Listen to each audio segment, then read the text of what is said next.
Hey everyone, welcome back. Happy Thursday. I am very happy that you all are joining us this evening. I'm really excited about tonight's topic. It's one of my favorites and definitely an area that I've personally seen a lot of contractors successful in.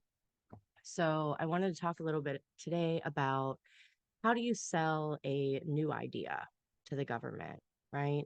Whether that is a product that you're selling or a different innovative way to provide a service, maybe there's a gap that you see that exists in the market and have a solution or an idea to fill again. These are all very exciting instances for me, and I love when contractors come to me with these type of issues. And basically, regardless of whether it's a product or a service, it's a very similar scope in the sense that we have to find who our targeted audience is. So, like going back to the basics, sales 101. Think back if you're new with us, what I realized the last couple years is that contractors, when they start their business and they form their LLC, they're skipping over the whole business plan completely. So they're not actually doing that research to determine, okay, this is the product or service that I'm going to sell. Who's the targeted audience for this product or service? What is my plan to reach them?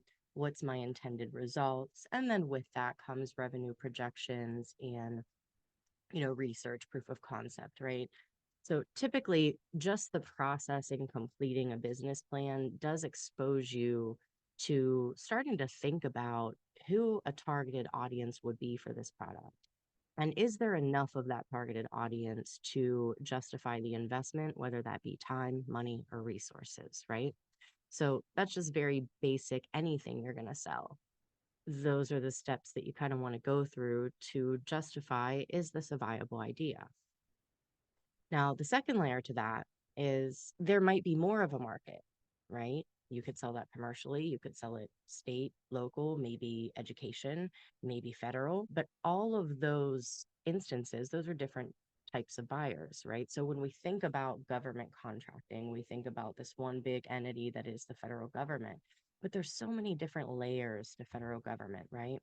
So give an instance where a gentleman came to me and he had a vision of a way to provide an existing service, which was emergency medical care, in a different scope that it wasn't currently offered by anyone on the market today. So, my first step, and instinctively having the sales background that I do, is who buys what you sell, right? And he was right. Nobody has bought it like that in the past. So, we had to go look for the likely suspects, right? And when you think about likely suspects, you think, who does this product or service benefit? Who will this bring value to? And, that could be, targeting by title. That could be, if you're thinking about government, targeting by either the buying command or the mission or the program that that product or service fits into. So if you don't necessarily have that information and you don't do that research, you kind of end up shooting blind and throwing money at the wall, right?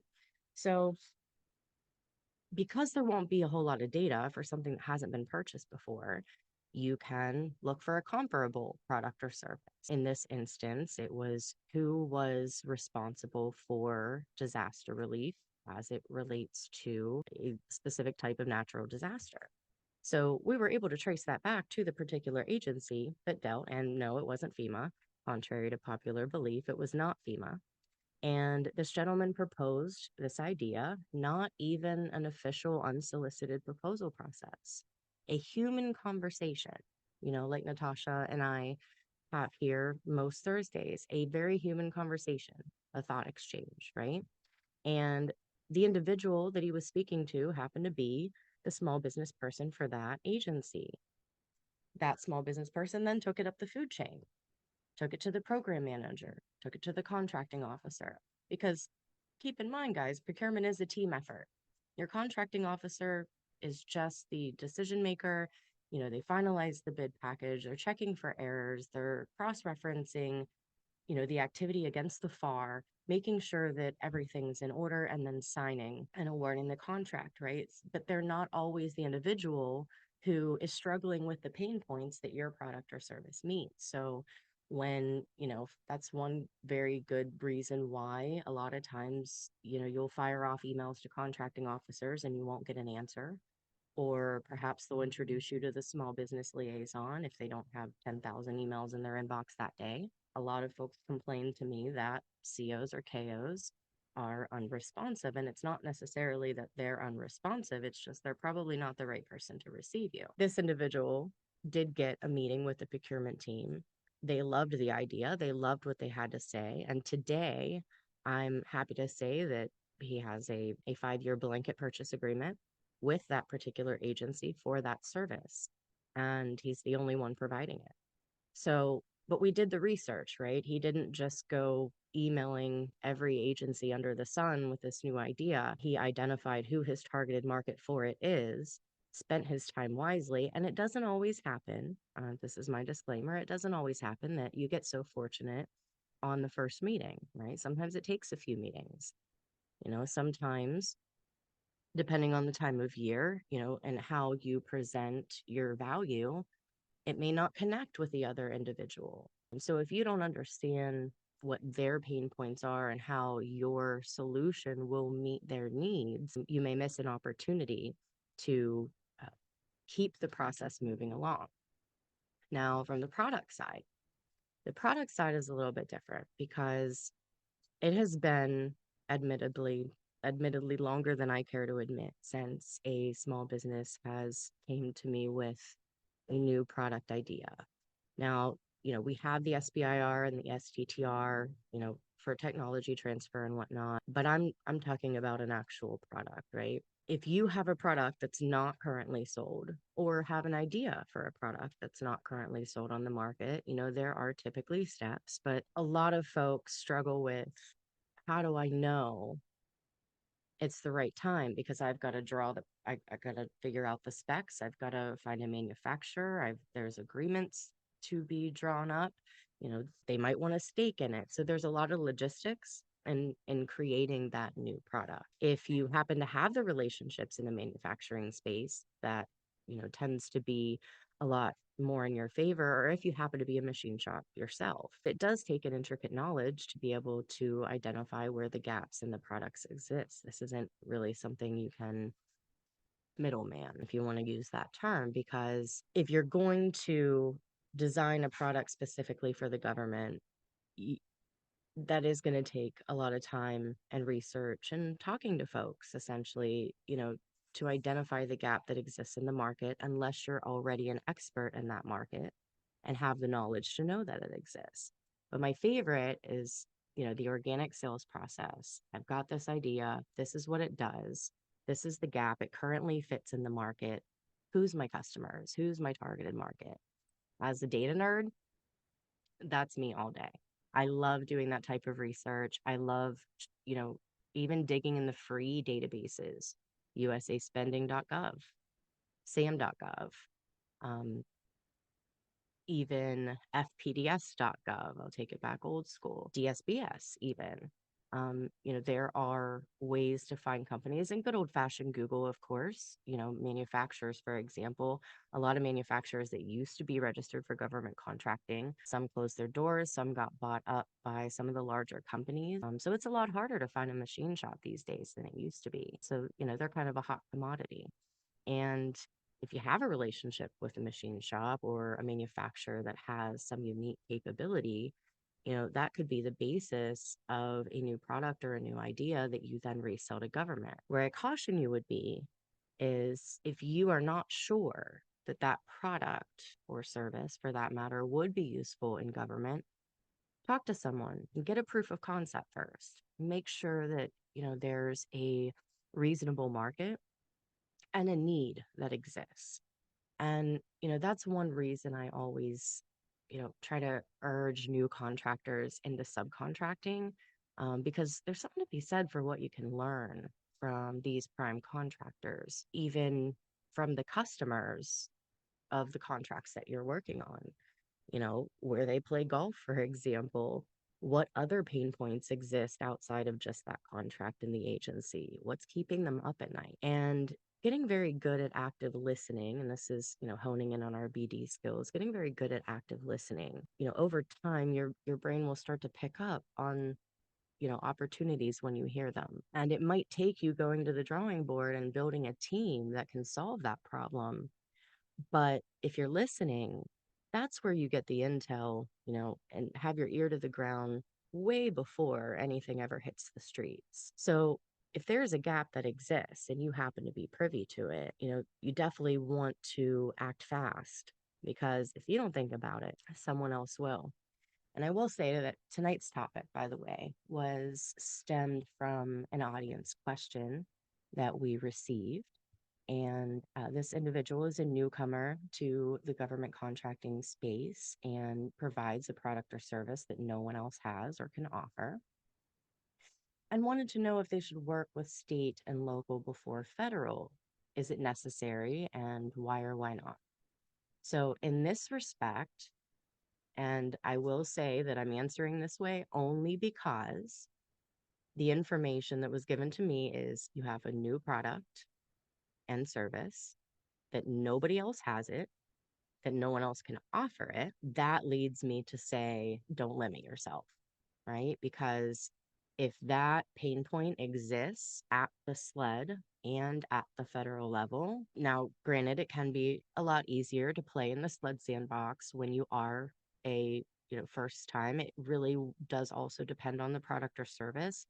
I don't know if this is a service or product where you're going to be subject to NIST 800 171. I don't know if it's a product that if it's software, are we talking FedRAMP? I mean, it depends, is the sort of overall answer. But in the instance that it is a product and you understand who the targeted market is, I would get registered at those levels, at the SLED level with your state, and always start in your backyard, because the state economic development divisions, they have a vested interest to grow their state. So your home state is always going to be the state that is going to give you a little extra push. You'll have a network of advocates within your state.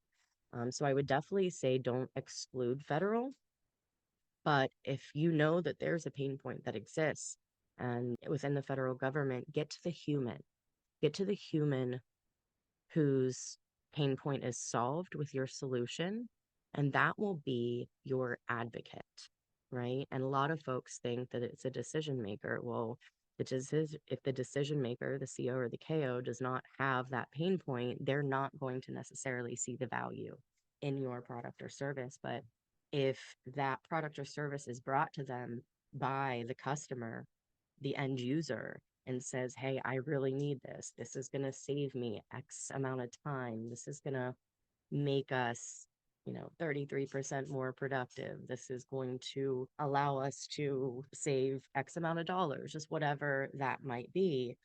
Them taking it to that decision maker is a surefire way to get a contracting process started. Because remember, guys, the only thing that has to happen before the market research and the contracting process begins is that a need has to be determined. So whether the government already knows that they need this or whether you convince them that they need it, there's no difference. Now, there are things that, you do have to take into consideration, or that they will, I should say.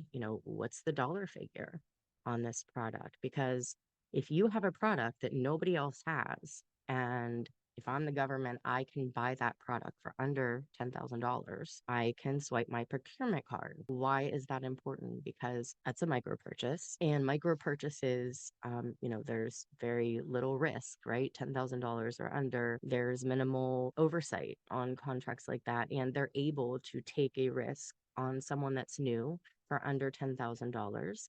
And if they like that product or service, larger purchases can result from that. So I have to give a shout out to Mike Lejeune and Josh Frank on this subject, because They recently did an episode in Inner Circle on creating your micro offer.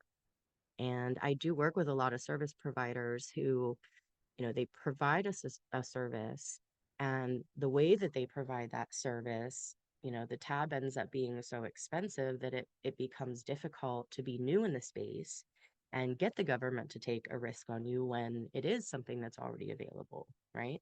So in that case, we go back and, okay, what is a micro offer? What is a small dollar amount offer where, it will allow us to get a foot in the door to introduce our level of expertise in this area, and something that would be low risk for our targeted buyer, knowing that the government's very risk adverse. And when it comes to market research, so let's do a little bit of market research, shall we? And I'm going to show you how I look for opportunities or for buyers of a new product or service. Now, let's say that we're selling a unique product that would be utilized in the instance of a disaster, and it's available on the market in another form. Let's go with a sandbag. But this particular sandbag maybe inflates when water's added to it, right? So I happen to know that this product does actually exist, but I also happen to know that there is no spending for it. So I'm on usaspending.gov. And when you land on USA Spending, this is what it looks like. I just go start searching awards. And in this case, we're just looking up sandbag, right? Because I don't need to put the type of sandbag or the material, because I'm not looking for polyurethane sandbags or burlap sandbags. I just want to see who buys sandbags. Because what I have is a type of a sandbag, right? It's not what they traditionally bought, but it's kind of like that. So it stands to reason that if someone has bought sandbags in the past and mine has a differentiator, they would be interested to know about my sandbag given the differentiator. So let's just go and see. I'm going to select just the last 3 federal fiscal years. I'm just looking at recent spending here. And I'm seeing 181 contracts, 1 IDV, which is indefinite delivery vehicle, 2 grants, direct payments, loans. We don't really look too much at that stuff. We can filter them out if we wanted to, but I can see that John Pack is the one who has this IDIQ with the Army for sandbags. So not only is the Army a targeted market or a targeted customer of mine, but John Pack might also have other customers that would be interested in my differentiated sandbag, right? So I might also reach out to John Pack and see if they might be interested in reselling my sandbags, because I know they already have customers for sandbags. You see how that makes sense? And then going back to contracts here, I can see, and these are automatically sorted, by the way, by dollar amount, but I can see at the top was the same company, and they're getting the largest portion of the market share. So I know immediately they're going to be my competitor for this new product. And in government contracting, it is no secret, you might have heard this before along the way, in this space, we don't necessarily call them our competitors. I'm going to reference a term coined by my friend Judy Bratt. In this space, we call them competimates, because today you might be bidding against them and tomorrow you might be working with them. And likewise. We have a question from the audience, so I'm going to pause just a moment and answer this question. Just submitted a proposal with an agency, reached out after seeing them on the attendee list pre-bid call and asked if they're willing to work with me and teach me the ropes. Well, I hope that that went in your favor. Jennifer, how did it go? Did they respond to you? And if they didn't, or if you didn't get the answer that you were expecting, there are some ways that you can modify that approach, that we could certainly have an episode about, how to communicate your value to government and prime. Yes, they did go for it and you submit tomorrow. Excellent. That's wonderful. And I gotta say, I'm glad that you brought this up. I'm really glad that you brought this up because I see a lot of contractors out here, in some of the groups beating their head against the wall, hitting brick walls, trying to get, primes to work with them. And at the end of the day, you definitely make a very good point, right? She brought an opportunity to them. She brought something to the table. It may not always be an opportunity. It could be a relationship with an agency that they don't yet have. It could be, a specific opportunity in a market that they're not yet in. It could be, I mean, there's so many, it could be a differentiator that you have, that's not currently on their team that they had to no go an opportunity for last quarter. There's no way that you can possibly know these things unless you are brave enough to reach out and start the conversation with the human on the other side. So thank you, Jennifer. The power of relationships in this space, like there's something to be said for that. I mean, it's not all about bidding. And I don't know if maybe that wasn't on their radar. Maybe they're not a small business, but if this project goes well, and you do a couple projects together, that might be an ideal situation where you breach the conversation of a mentor protege agreement, right? If there's synergies between the two of your companies, and you perform well together and you make a good team, that's sort of how the MPPs and JVs are born, right? So maybe you'll end up pursuing contracts together. Now, I'd love to know more detailed characteristics of each company.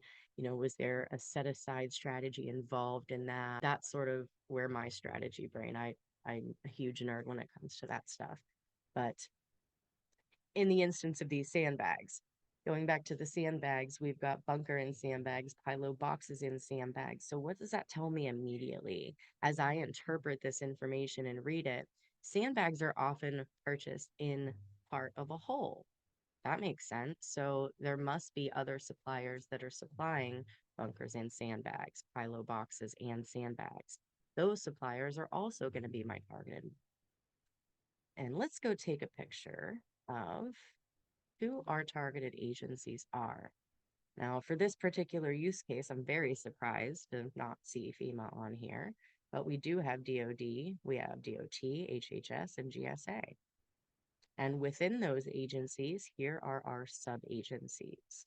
So my first step would be to make sure that I have a capability statement that speaks specifically to the unique product or service that I'm selling. It does not have to have all of my capabilities, because again, this is, consider it a campaign, right?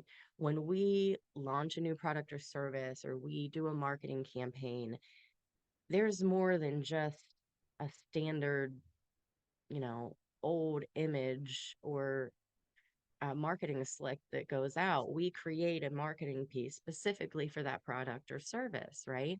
Think of your capability statement in this scenario the exact same way. That entire capability statement should be focused on that particular product or service. So, selling that product or service through that capability statement then allows you to speak to just the differentiators of that product or service. It allows you to really speak to your customer in that case, right? So I would make sure that my first stop would be the small business liaisons and small business specialists within each of the agencies that you see here. I would make sure that the SBA is aware, my local PCRs know about this new product or service.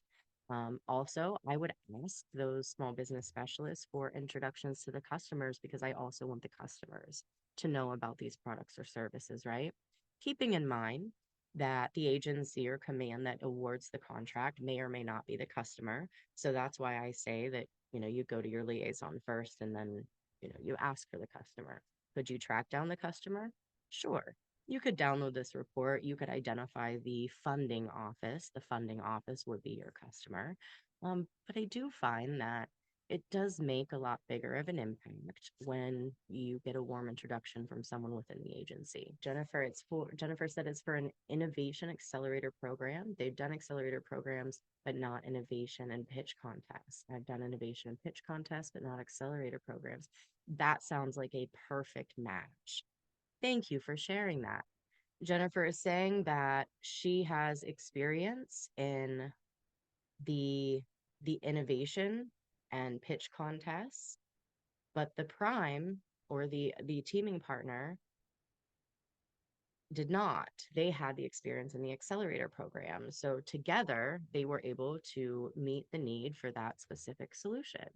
And I hope best of luck to you, Jennifer. I really hope that that opportunity works out. And I hope that you will come back and share with us the outcome of that. Now, win or lose, this is important. So, since you just submitted that proposal, whether you win or whether you lose, be sure to ask for a debriefing from the CO.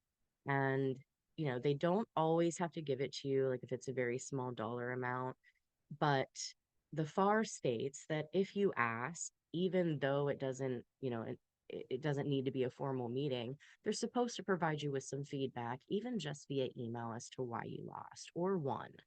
And I think it's important in business, especially since we're investing our heart and our souls into government contracting with every ounce of time and energy that we have in our being. Why wouldn't we want to know what we did right or what we did wrong so that we can make sure to get better next time, you know? And we don't win them all. We can't win them all. It's impossible to win them all. But 70% of what the government buys, they buy over and over and over again. So even if you don't win right now, there's always next year. Or if it's an IDIQ or 5 years, or if it's SOUP 6, maybe 10. But nonetheless, there's more than just one opportunity out there.